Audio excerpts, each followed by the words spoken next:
Magandang buhay po sa lahat mga kagri. Welcome back sa ating channel. Tayo po ngayon magpupruning at papakita ko sa inyo na napakahalaga niyan. Kaya kailangan tanggalin nyo po yan. Ito po yung rambutan. Iba ang setting natin yan, hindi sa kakawate. Ano po, gagamit po tayo ng lagari. Tuloy-tuloy na tayo. At gagamit din po tayo ng pruning scissor. Kagagaling ko lang po sa office at sa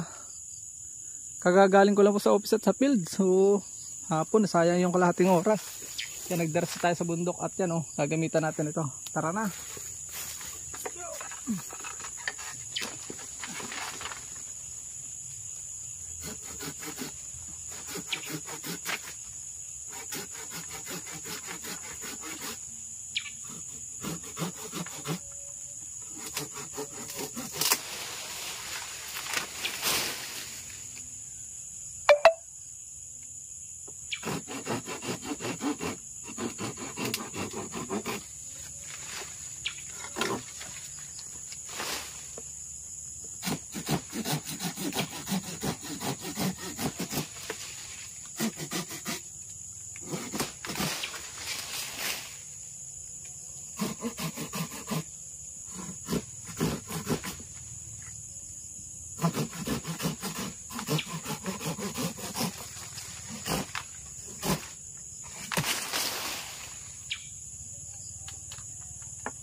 So ayan po, tapos na. Saglit lang, paliwanag ko lang po muli bakit kailangan natin gawin yan.